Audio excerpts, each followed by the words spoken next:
Todas las noticias, todas las voces.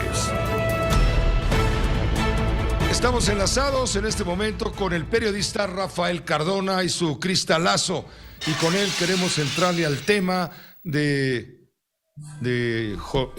Cárdenas Palomino, que está en la prisión de alta seguridad del Altiplano, quien ha salido a relucir precisamente relacionado con el caso de Genaro García Luna, a quien un juez, hubo un juez que ordenó descongelar las cuentas bancarias de Luis Cárdenas Palomino. Y esto lógicamente no cayó muy bien, provocó incluso comentarios del presidente de la República ayer señalando que el Poder Judicial está protegiendo a los criminales, en fin. Rafael, creo que vale la pena porque ayer hubo magistrados, los magistrados, tengo aquí los nombres: Jorge Antonio Cruz Ramos, Marilena Rosas López y Pablo Domínguez Peregrina, del Quinto Tribunal Colegiado en Materia Administrativa, que ampararon al exdirector de Seguridad Federal de la Policía Federal, Luis Cárdenas Palomino, para que le sean desbloqueadas las cuentas bancarias. Esto lo reveló Pablo Gómez, el titular de la Unidad de Inteligencia Financiera, ayer en la conferencia mañanera, y dijo que el acuerdo se tomó por unanimidad. Nadie puso en cuestión la aplicación de un criterio completamente antinacional e inconstitucional. Incluso el presidente dijo que esta decisión no es un trámite burocrático más, es una afrenta a la justicia al momento que busca acabar con la corrupción y la impunidad. Estas batallas las vamos a seguir dando todos los días porque nada ha dañado más a México que la deshonestidad. Lo dijo de este modo el presidente, antes de ir con Rafael. Acaban de otorgar un amparo en el Poder Judicial del país y queremos que se conozca este tema, porque no podemos nosotros ser cómplices y ocultar lo que está realmente sucediendo. La vida pública en la democracia tiene que ser cada vez más pública y no somos encubridores. ¿Qué nos dice este amparo, Rafael? Muy buenas noches. Buenas noches, Pepe. Me da mucho gusto saludarlos a todos. Pepe, lo primero que nos dice este amparo es que el juzgado colegiado número 5 simplemente aplicó una jurisprudencia de la Suprema Corte de Justicia porque el bloqueo de estas cuentas se hizo sin intervención del Poder Judicial. Y ese uso había sido ya señalado como un abuso desde los tiempos anteriores a la llegada ahí de Pablo Gómez. Era un recurso que se usaba de manera arbitraria y entonces la Corte dijo no. El congelamiento de las cuentas solamente puede hacerse mediante una intervención judicial, más o menos como cuando se intervienen las comunicaciones. Tú puedes escuchar las conversaciones de otra persona si es que un juez, bueno, nosotros no, ni tú ni yo, pero una autoridad puede hacerlo si un juez considera que es un auxiliar en la investigación necesaria de algún delito. Y lo mismo ocurre con las cuentas bancarias. No se hizo de ese modo, se hizo mal, y se hizo muy mal desde los tiempos de Santiago Nieto, y ahora pues por eso los jueces dicen, a ver, esto no está de acuerdo con la normatividad que se debe seguir, porque si no, pues equivale a un confiscamiento de las cuentas particulares, antes de que a la persona imputada se le demuestre la culpabilidad que se le está achacando. Pero por otra parte, Pepe, esto yo lo inscribo en un campo mucho más amplio.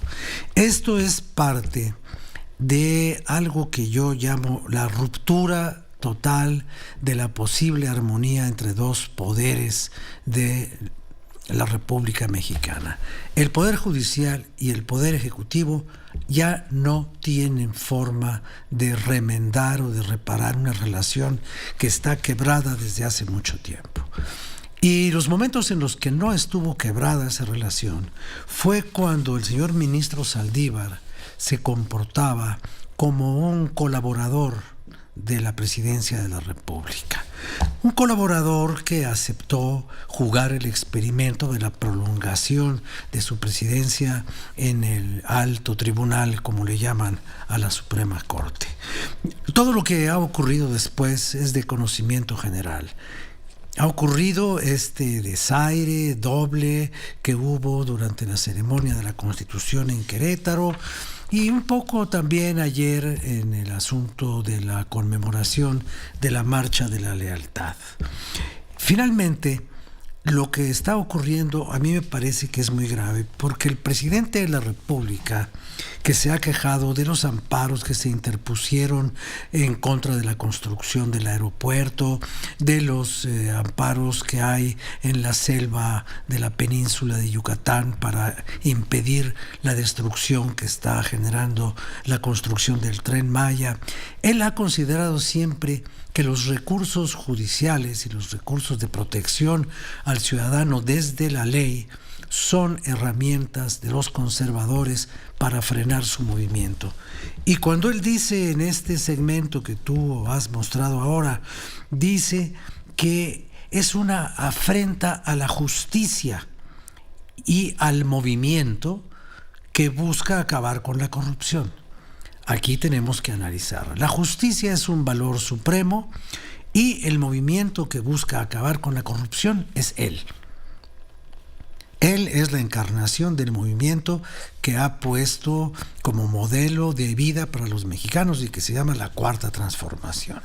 Entonces es una afrenta al movimiento, a él mismo.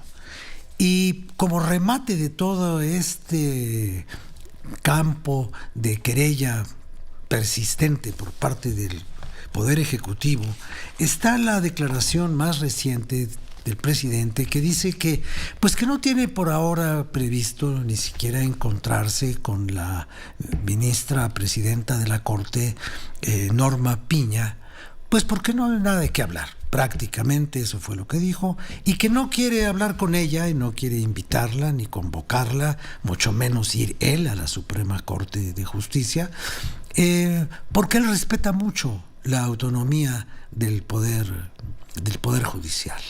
Entonces uno se pregunta, ¿el respeto a la autonomía del poder judicial abarca también los aspectos de la crítica persistente al poder judicial, diciendo que están del lado de la corrupción y de la impunidad?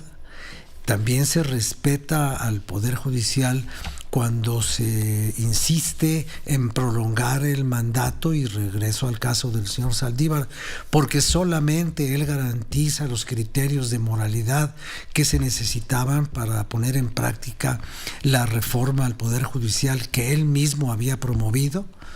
Entonces no sabemos en dónde están los límites entre el respeto, la colaboración y la subordinación.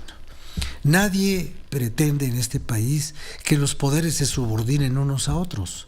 Lo republicanamente saludable es que los poderes complementen sus acciones y vivan en un equilibrio correcto que permita el funcionamiento de estas tres áreas de lo que es la estructura constitutiva del Estado Nacional en una república democrática, como se supone que es esta. Al menos eso dice el texto constitucional.